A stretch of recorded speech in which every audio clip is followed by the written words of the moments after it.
order of service. Today's color is. We did that at school, at my school.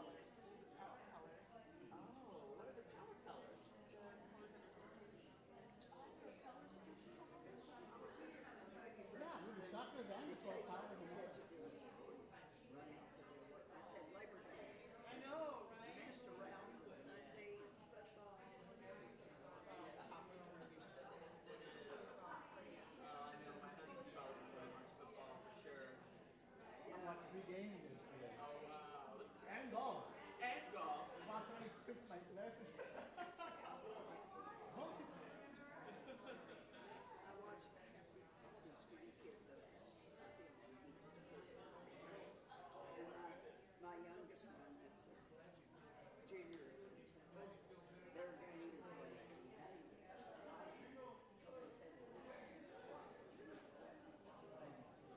And I just said a prayer.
It is September, unofficially fall.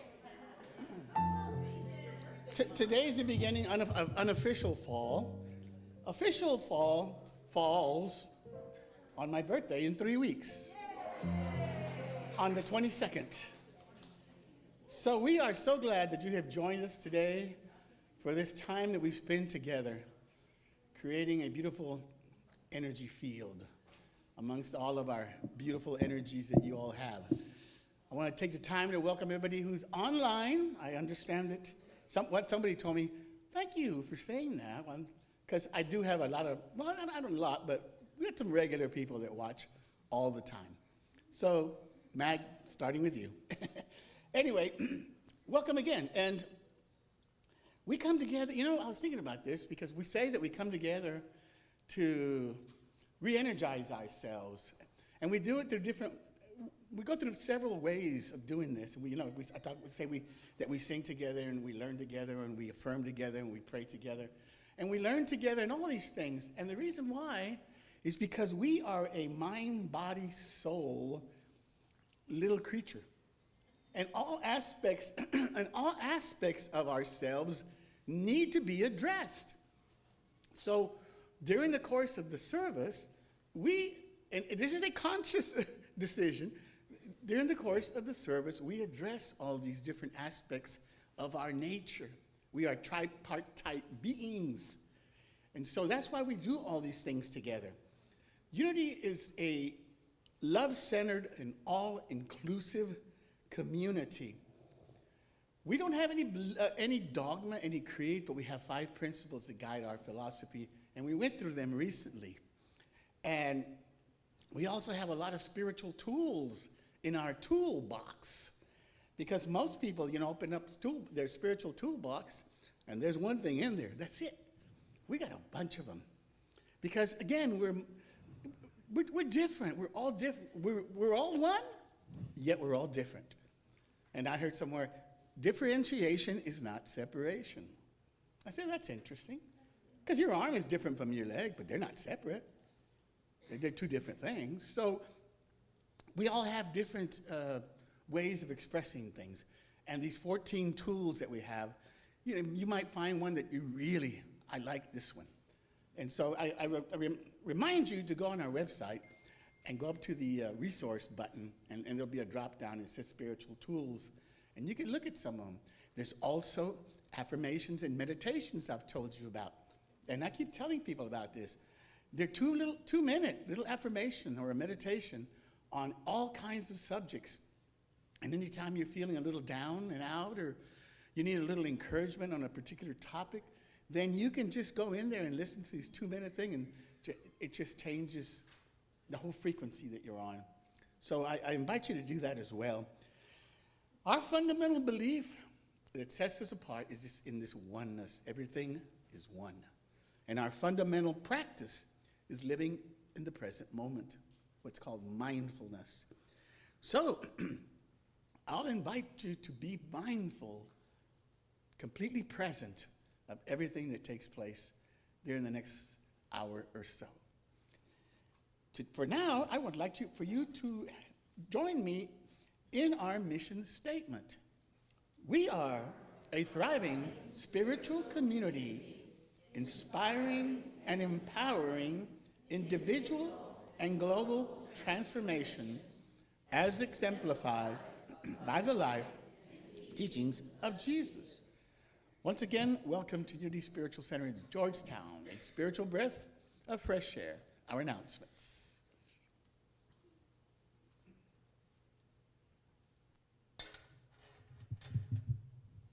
Good morning.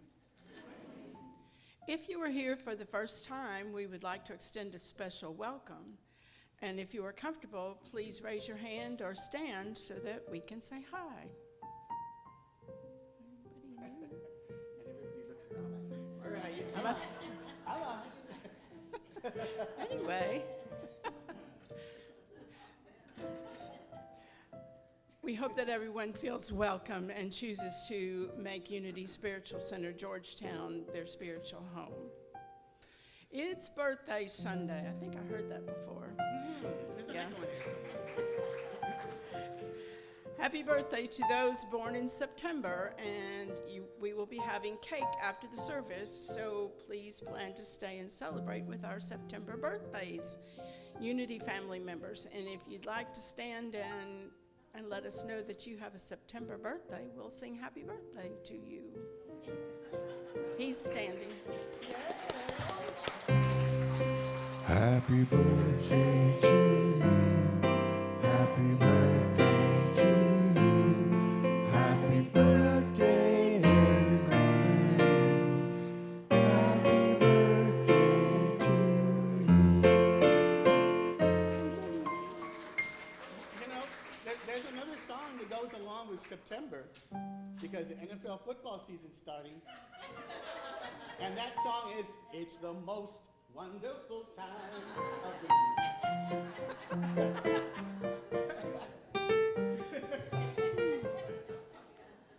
And what are the Cowboys going to do this Oh, year? don't get me started. Okay. Also today, our Fund and Fellowship Lunch and Learn is being held, and Donna Sue will be leading that. We'll be meeting right here in this room from 12:30 to 1:30. Donna Sue will be sharing about the crystal bowls, and a love offering will be accepted.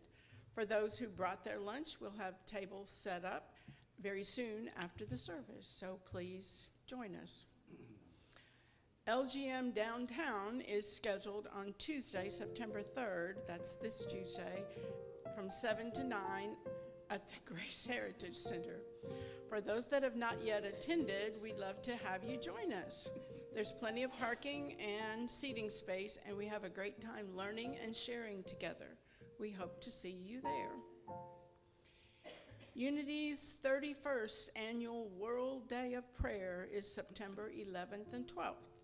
This year's theme is Fueled by Faith, I Can Move Mountains. There will be special forms on the welcome table today and next Sunday, and our prayer chaplains will submit those prayer requests for you.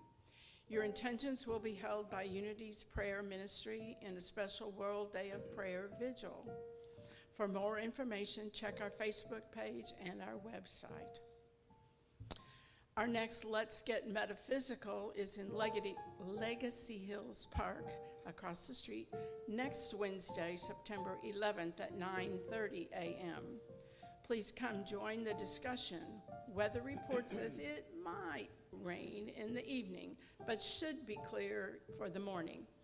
The alternate site is graciously provided by Anne at her home. 3 more weeks to get your book read for the book club if you've been procrastinating. Book club is resuming Tuesday, September 24th, and the book is Love Without End, Jesus Speaks. We meet at the conference room across from the farmer's market at 10 a.m. Plan to stay for lunch afterwards across the street at the city market. Speaking of books, Reverend Tommy will be having an upcoming class on Integral Christianity, The Spirit's Call to Evolve by Paul Smith. He mentioned that book last week during the service. Now's a great time to pick up a copy either at your bookstore or on Amazon.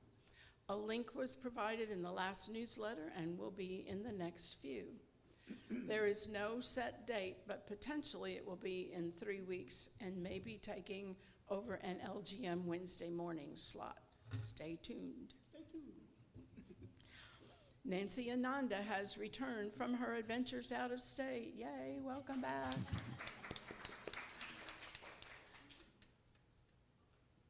She's ready to receive donations of toiletries for the Caring Place. There is a table out in the foyer, and she will take those donations to them to be distributed as needed. Toiletries are needed, such as deodorant, soap, shampoo, etc. But bagged up clean clothes would also be welcomed. Thank you for being our representative, Nancy Ananda. Please visit our welcome table in the foyer. Check out your weekly e-newsletter sent out every Friday morning, and check the monthly calendar link. We post the Unity Daily Word every day on Facebook page and on Instagram, as well as a daily prayer break. Like and share, spread the love. Well, as you know, we like to start with a little bit of humor on Sunday mornings to kind of shake off all the cobwebs that we picked up. And I'm running out of jokes. Alice sent me some, which thanks, Alice. This is one she had sent me before, I believe. It said, during my physical, my doctor asked me about my daily activity level. So I described a typical day this way.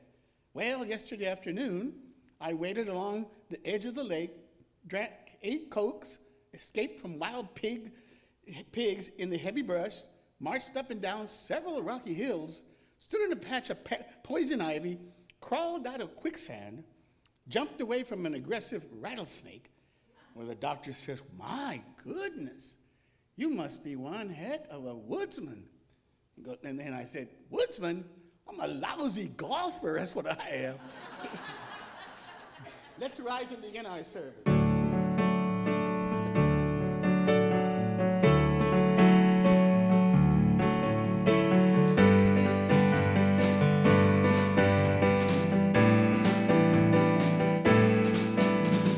Open the eyes of my heart, Lord. Open the eyes of my heart. I want to see you. I want to see you. Open the eyes of my heart, Lord. Open the eyes of my heart. I want to see you. I want to see you high and lifted up, shining in the light of your glory. Pour out your power and love as we sing, holy, holy, holy.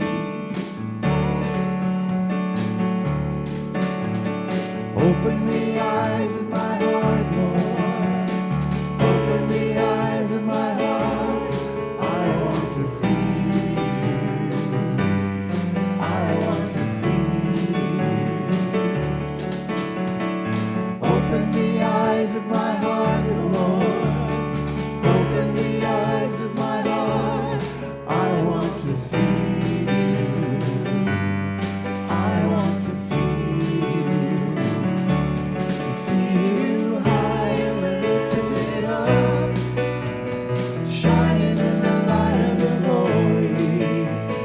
Pour out your power and love as we sing, holy, holy, holy.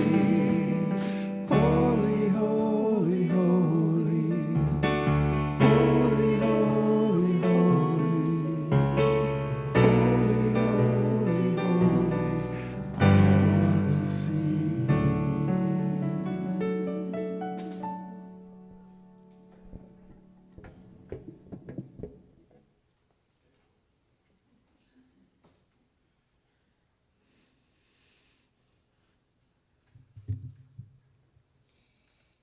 And now, with the ringing of the crystal bowl, it's time for us to join our hearts and our minds in community and be aware of any message that might come to you today as you listen to the words that will uplift you and carry you through this next week. And if you have an opportunity, I would love for you to join me after service in a sound bath meditation. Thank you.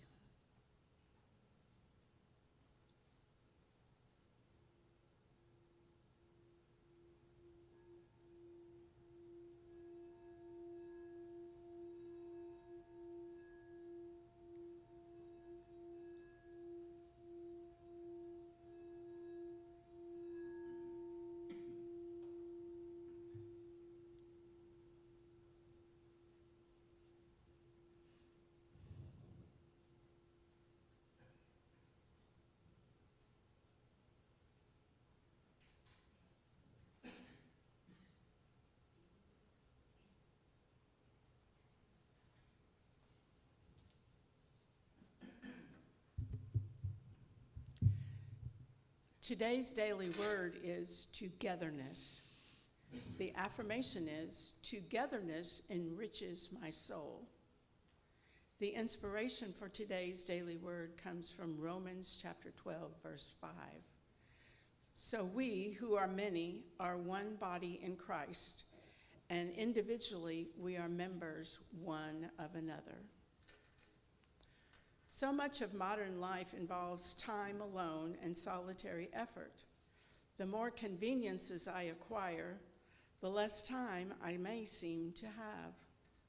When I find myself spending too much time alone, it's good for me to invest time and effort in my relationships. Togetherness is a way to remember life is about more than work and busyness, and I am part of something greater than myself. Time spent with others blesses and enriches me. It calls me to share of myself and remain open to others' journeys and ways of looking at life I may not have considered. Togetherness is a balm for my soul, a way to feel the presence of God reflected in those with whom I share this wonderful planet. I am part of the wondrous human family, and I celebrate our togetherness. Please read the affirmation with me twice. Togetherness enriches my soul. Togetherness enriches my soul.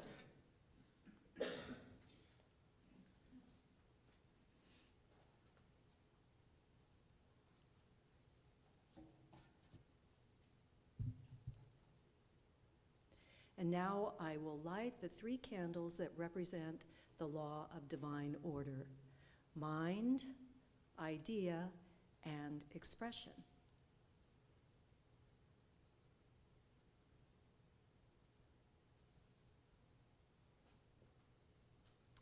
And we have this ritual as part of our service every week so that we can realize that we share in the creative power of the universe. And I was thinking this couldn't be further from the message that I heard at Catholic Mass as a girl, that telling me that, Lord, I am not worthy. We are more than worthy. We are connected to the source of all that is, and we have access to the infinite possibilities of divine mind. So all the ideas we need to answer any question, to overcome any challenge, to transform any situation is simply waiting for us in divine mind, for us to express into being. And now please join me in our prayer of intention. Living Spirit opens our minds, opens our hearts, touches us all deeply with love, and sends us out as agents. Agents of love, agents of peace, agents of justice. Amen. And now we don't have any children here today, so we will just have to open our hearts in childlike wonder as we sing the next song.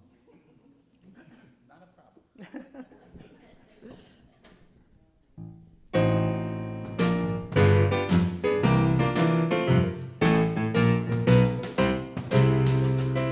Walking in the light, beautiful light, ain't it wonderful how the light shines?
just standing here getting some of that light that's shining off all of your beautiful faces today. So now is a time in our service where we begin to draw that energy inward and maybe take a couple of deep breaths, become still and centered as we pray together. And this morning, let's pause for a moment and remember and know that God's love and grace are unfailingly supporting and sustaining us now. We live in a universe that is always saying yes. And so knowing this, we align our thoughts and our feelings with that which is good, which is hopeful, which is beautiful, positive, compassionate, and loving. And then we gratefully expect to see all of it manifest in our lives in the highest and best way for all. And we know that infinite love is always drawing us to itself through every moment, every situation, every person that we encounter in our lives. So we claim this truth now for any situation or any person you may be holding in prayer today by saying it aloud or simply holding it in your heart now.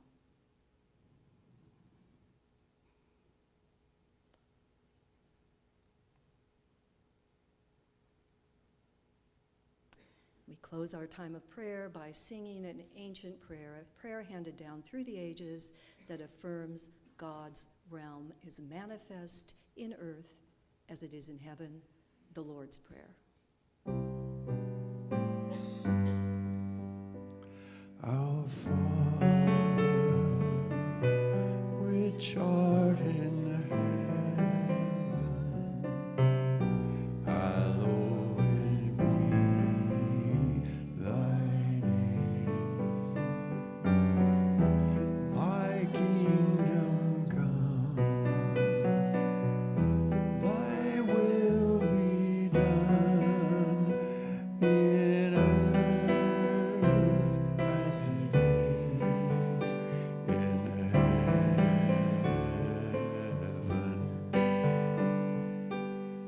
Give us this day our daily bread, and forgive us our debts as we forgive our debtors.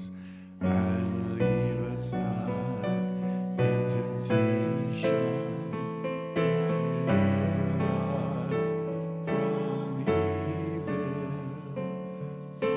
For thine is the kingdom and the power and the glory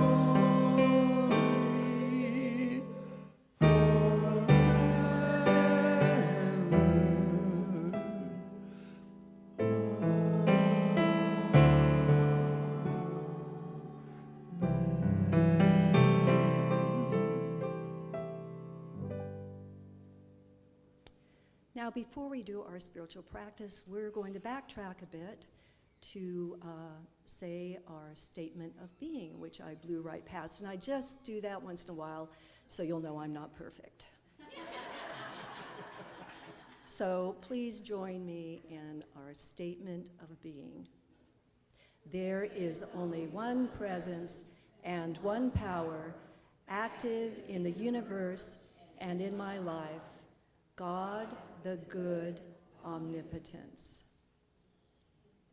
Separate God, we co-create a world of love, peace, and abundance.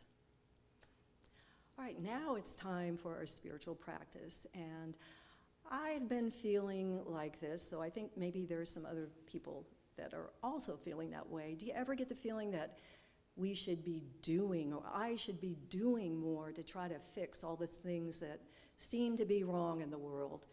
Like global warming, wars, political strife. There's no way we can avoid hearing all of these messages. And sometimes it just seems like the challenges are too big and overwhelming for one person to make a difference. And that's why I chose this quote from Mother Teresa for our spiritual practice today. Not all of us can do great things, but we can do small things with great love. And I've been trying to put this into practice in my own life by starting my day with a loving kindness meditation that the Buddhists call metta meditation. And this is one of those simple but not always easy practices that really can transform us on a deep level if we do them regularly. And if you're interested in starting this practice yourself, you can find many guided meditations and lots of information online. But in metta practice, the goal is that we hold thoughts and feelings of selfless, unconditional kindness toward all beings. And we start with compassion, forgiveness, and acceptance for ourselves, then expand that intention outward to include people we love, people we feel neutral about, or people we don't know, and finally, and this is not for the faint of heart, people we dislike or even strongly disagree with, in case you have anybody like that in your life. And finally, we extend our feelings of loving kindness to include all beings. And while we're doing this, we can choose some affirmations that help us express these feelings of goodwill. For me, I like to use, may your body be strong and whole, your mind clear and calm, and your spirit at peace. And as we move through each phase, we just let ourselves rest with the loving feelings for whatever time feels right.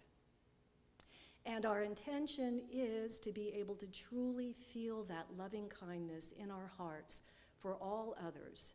But unless you're Mother Teresa, that can be asking a lot. So some days I find I get stuck on the very first phase, which is feeling love and acceptance for myself. And when I do feel it hard to feel unconditional love for someone, I just sit with the intention to feel that love and know that it's enough for now. Because I realize this is a practice, and obviously I need more practice. So then I try to extend that loving kindness into my day by finding opportunities to send out little bursts of loving energy. Smiling at a stranger, trying to listen with an open heart instead of arguing my side during a difficult conversation, or just saying a little prayer when I hear a siren or an ambulance nearby. And I know those little acts of love may not lead to an end of war in the Middle East, but I do believe that they send a ripple of positive energy into the world. And for some days, that can be enough. And they also elevate my day with moments of mindfulness and compassion.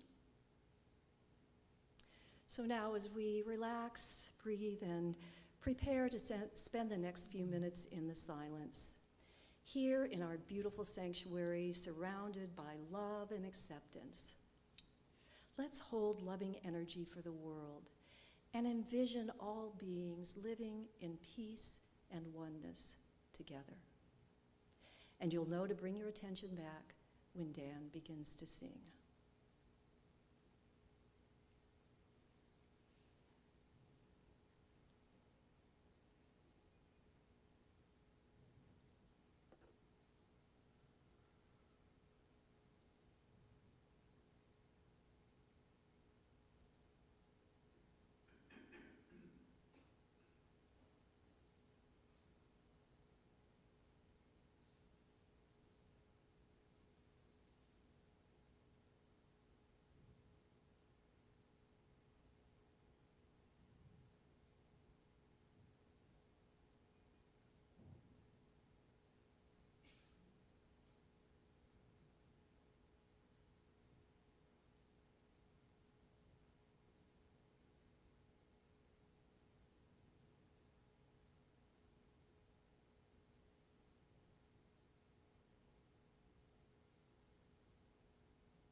Inside there is peace, inside there is joy, inside there is more than enough.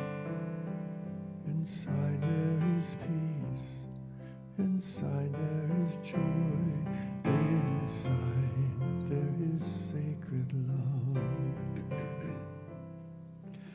I will leave this day as it is, go inside to find my God.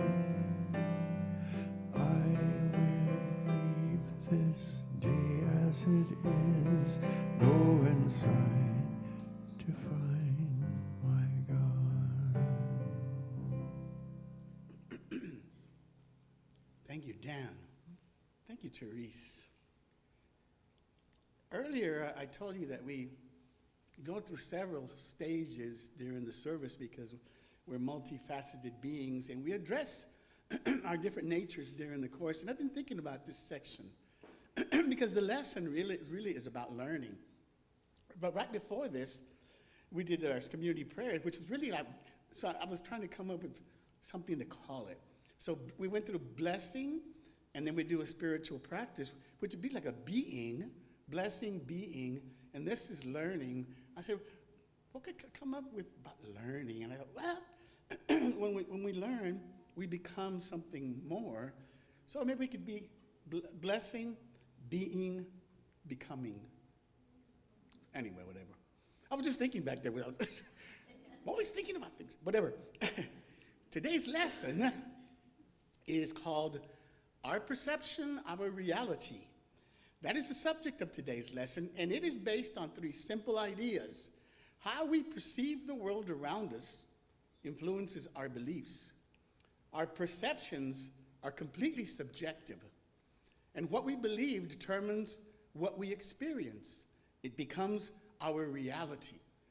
As you know, we have been on a 3-month journey. Well, it's been longer than that, but recently a little more focused to unfold about our unfolding humanity's consciousness, what we've been under the influence of, as I said last week. This is important to know, because why do we believe what we believe? For most, if you would ask them, they'd say, well, because that's what we've always believed. Pretty simple. Everyone has beliefs. The fact that you have an active mind means that you are always creating. So whether expressed or not expressed, because we harbor these beliefs, that makes them part of our human experience. We say in Unity, thoughts held in mind produce after their kind. This is not a new idea. It's not even Unity's idea. The Master Jesus said, be it done to you as you believe. Proverbs tells us that as a man thinketh in his heart, so is he. The Buddha 2,500 years ago said, what you think, you become. More and more we begin to understand that our thoughts really do have a major part in how we feel, how we heal, and just basically how we live. And the last few decades, science and the medical community has started to get on board with this whole idea of this simple, ancient concept. For me, I mentioned last week that it just finally might be sinking in. Some things take time for hard-headed people like me. It just does. Got to keep doing it over and over. However, I am reminded that even of my limited awareness, it's due because I'm at the early stage of things. I've told you my little analogy. I found the piano and started hitting the keys and said, oh, this is a cute little thing. Doesn't mean I know how to play it. That's going to take a lot of practice. So today I want to cover this topic of perception and reality and ask you, what do you think? What do you believe? Another question is, how much thought have you given your beliefs? Finally, are you open to believing new things, different things? Even something that seems counterintuitive. Because leading edge consciousness is showing us that what we are learning is not only counterintuitive, it is downright bizarre. So if you have beliefs that are not subject to change, you might want to reconsider that idea. Because spiritual unfolding is all about change. It's all about expansion. And just a brief note, if you remember when Jesus was asked, what is the kingdom like? He said, the kingdom is like a mustard seed. The kingdom is like this, that, the other. And all the things he referred to were things that would bloom, because a mustard seed is a tiny little thing, yet creates a huge bush. So the expansion concept. So remember that. Now, we have learned over time that our senses that give rise to our perceptions have not always been the best of judges. And because there was a time that we believed the earth was flat. And why? Because it looked that way. And there was a time when we believed the sun went around us, because it looks that way. And there was a time when we believed we were the center of the universe, because it looked that way. When we began this journey, we started with the words of the Master. From there, we jumped all the way to the New Thought movement. And that, for us, represents a return to the words of Jesus, to the life of Jesus. The simple message, love, healing, and forgiveness. That's the message of Jesus, end of conversation. However, between that time period, something radical took place that changed our perceptions. And I want to touch base with you today, because all of this is part of our learning process. I keep saying this. This book that we're about to delve into is going to be a way of bringing things together a little bit for us. And I want us all to be in the same wavelength so that we all can create our harmonious energy field. And because we've added new tools to our toolbox, such as integral theory and spiral dynamics, and of course the unity concepts. And we're going to see that in the book. So back to what happened during this radical time change. Humanity went through the scientific revolution. It started with Copernicus, then Galileo, and then Newton. Copernicus and Galileo shattered our long-held beliefs about our place in the universe. Newton came and gave us a whole new set of principles called classical physics to understand the workings of the universe. These principles were so accurate, so reliable, that they completely changed how we saw the universe. Science changed our view of the universe, which made it a machine, predictable, deterministic, and understandable through scientific laws. This is important to understand. What this resulted is that it removed all the mystical elements out of the entire equation. This new model of the universe no longer needed God or anything non-material to explain things. It took the form of materialism. And there's a little saying that goes with that, only matter matters, was what they used to say. Now this view held on the whole humanity for 300 years, to the point where science, the head of the physics department at a graduation ceremony in the early 1900s said, "We got this all figured out. It's just a matter of a little tweaking here and there, so we can stop searching, I guess." Then along comes quantum physics, and well, that changed everything. And this happens over and over. Just as soon as we think we know something, something comes along and changes it. So don't be too comfortable in where you are. Be prepared to change. So it resulted in a universe that was material and objective. Let's call that part one, the old model of the universe, okay? Part two is not only a new chapter, it's an entirely new book, an entirely new model of the universe. And in this model, the universe is neither objective nor material in nature. This objective idea came into real question by the German philosopher Immanuel Kant in the 1700s. It says, he drew a clear distinction between the forms that appear in the mind and the world that gives rise to the perception. And the world that gives rise, he called this the noumenon, the world out there, and what we perceive as a phenomenon.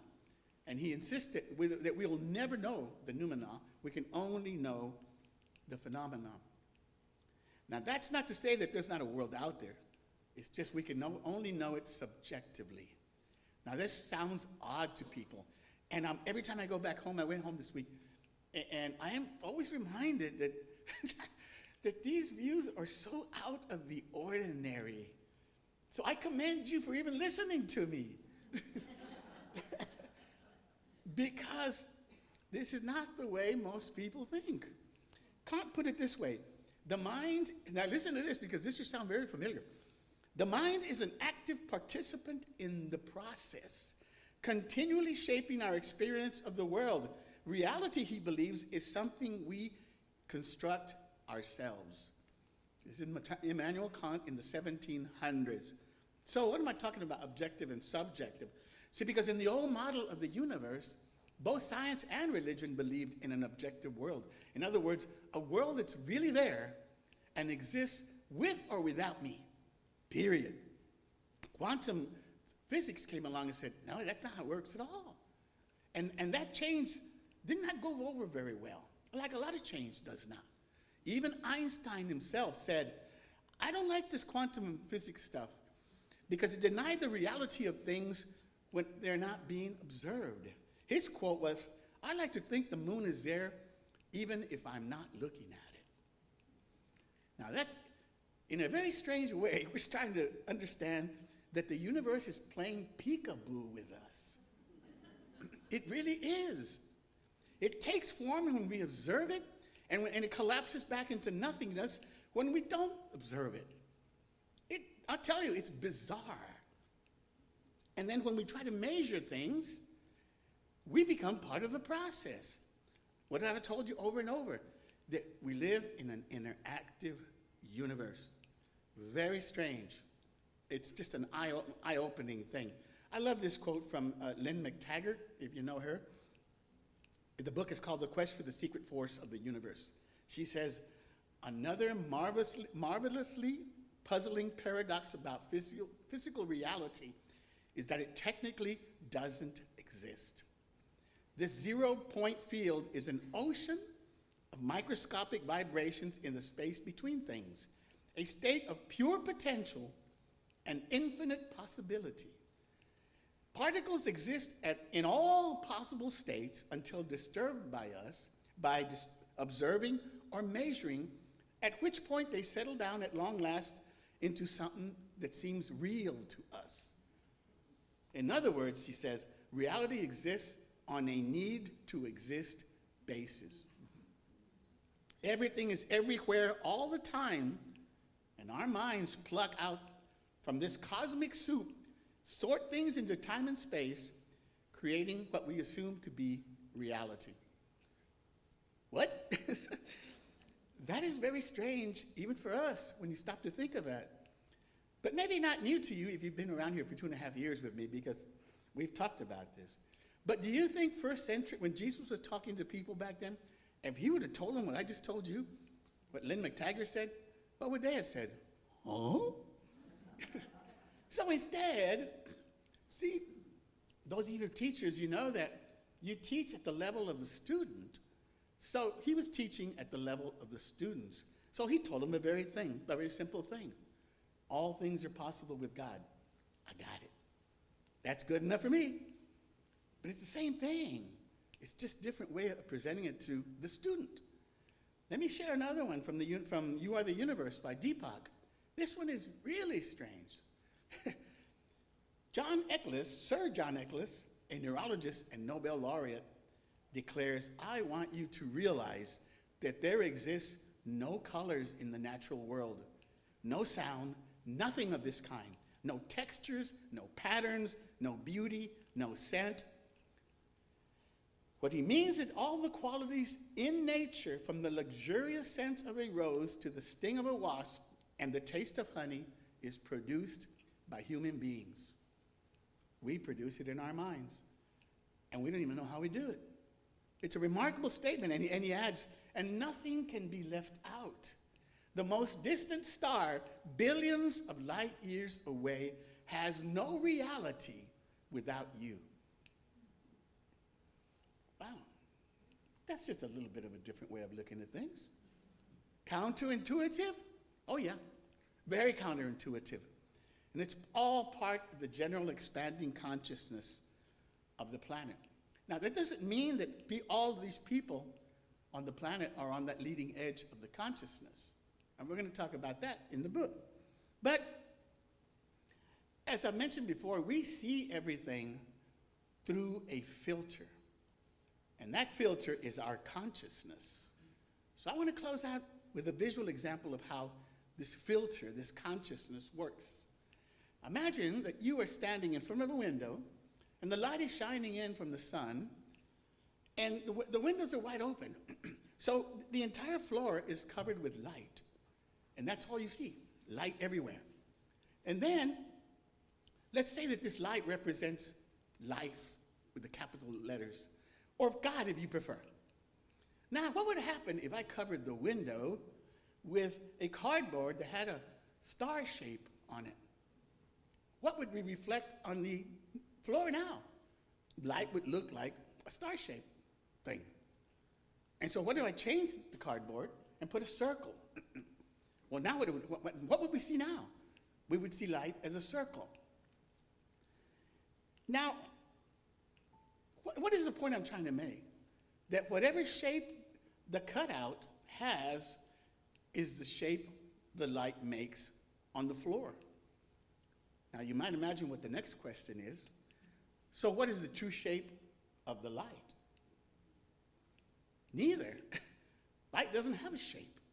We are seeing the shape of the cutout, the filter that is passing through.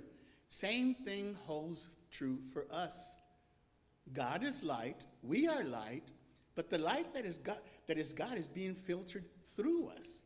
So what are you reflecting out into the world? What does your filter look like?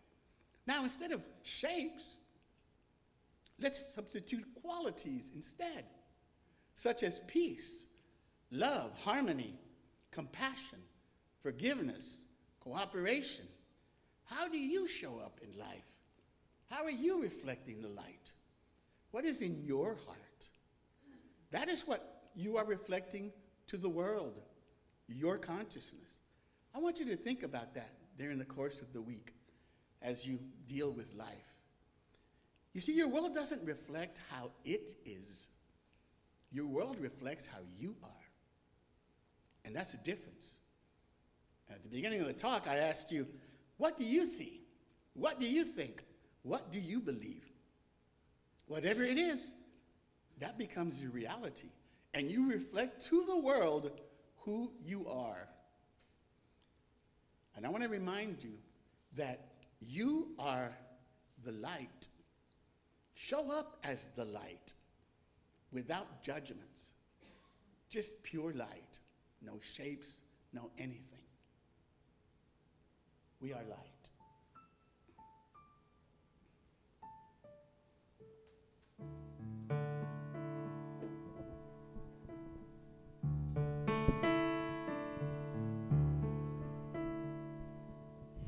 We want to invite you to be a chorus in this song with us. And when I say chorus, I don't mean just sing it every once in a while. I want you to just sing the Om.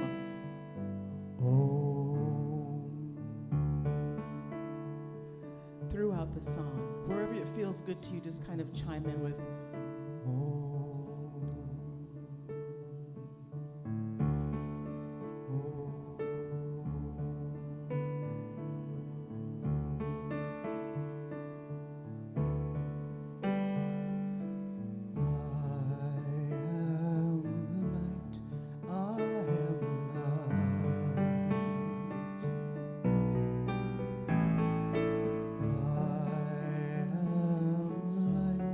I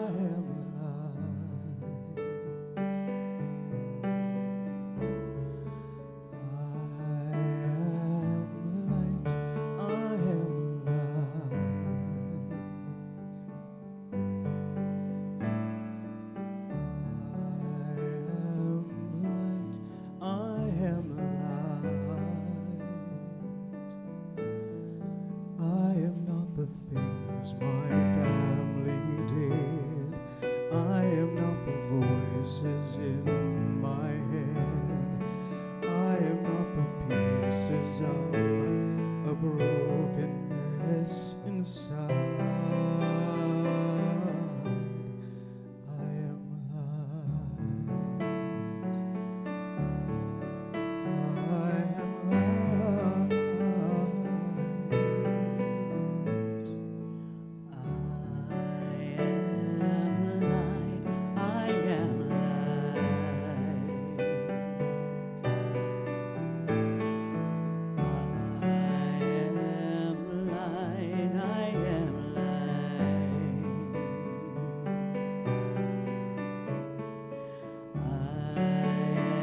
am light.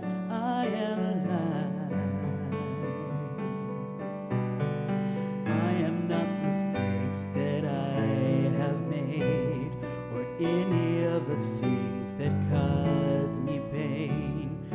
I am not the pieces of the dream I left behind. I am light. I am light.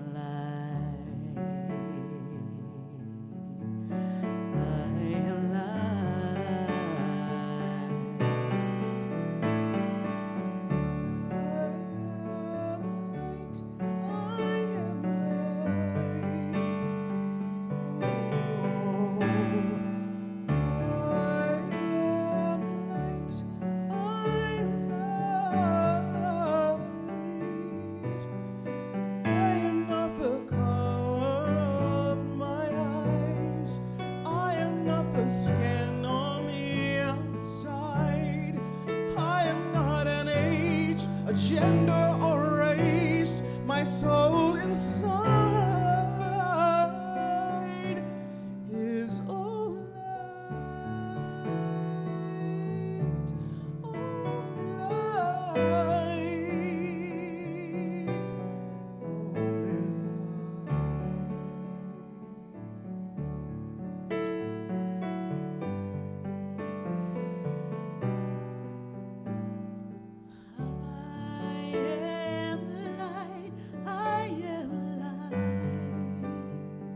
only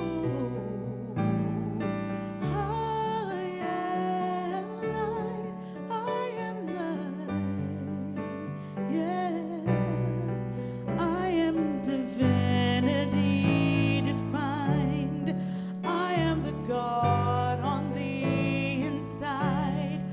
I am a star, a piece of it all. I am light.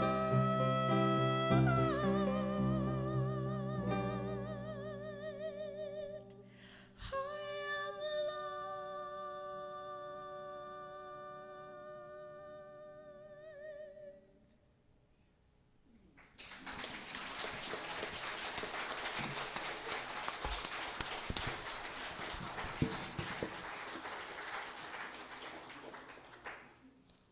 I'm impressed every week. I am impressed. Oh my goodness.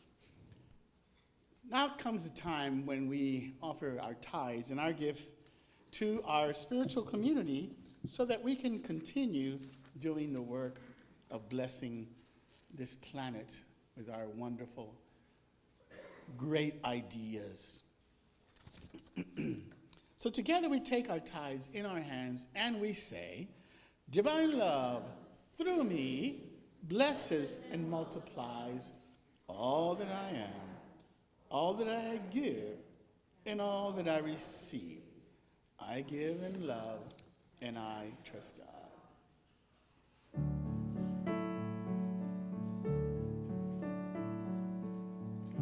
everything I see, everything I do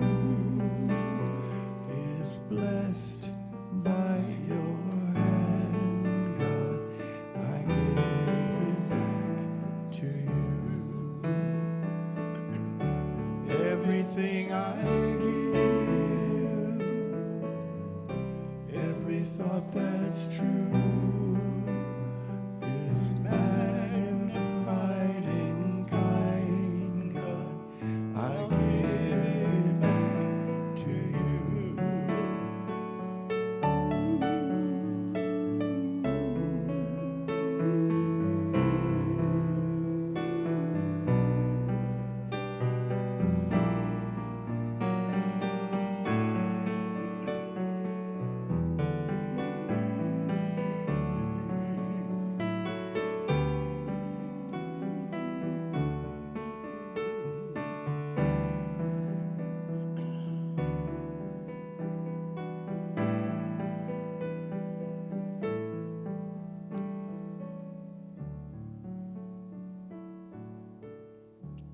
join me in our offering and dedication.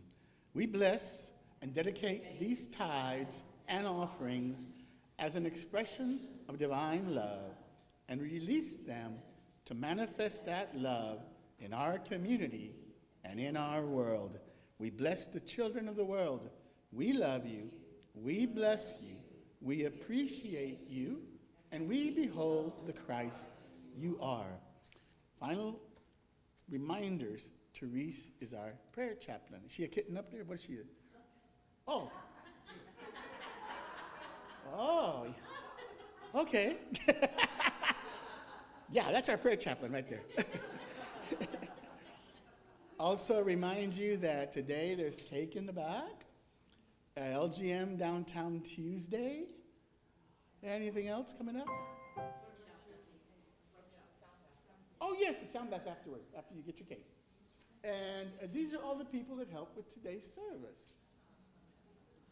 And is Don here? Don is here. I want to make a special thank you, Don, because Don comes in every Sunday at 9 o'clock and helps with setting up all the chairs. And so Don is so helpful. And I never say anything about Don. And I wait anxiously to meet his wife, his imaginary wife, one day. It's just a little standing joke, never mind.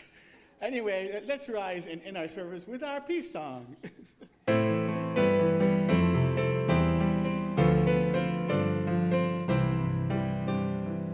Let there be peace on earth, and let it begin with me. Let there be peace on earth, the peace that was meant to be with God as Creator. Family all are we. Let us walk with each other in perfect harmony.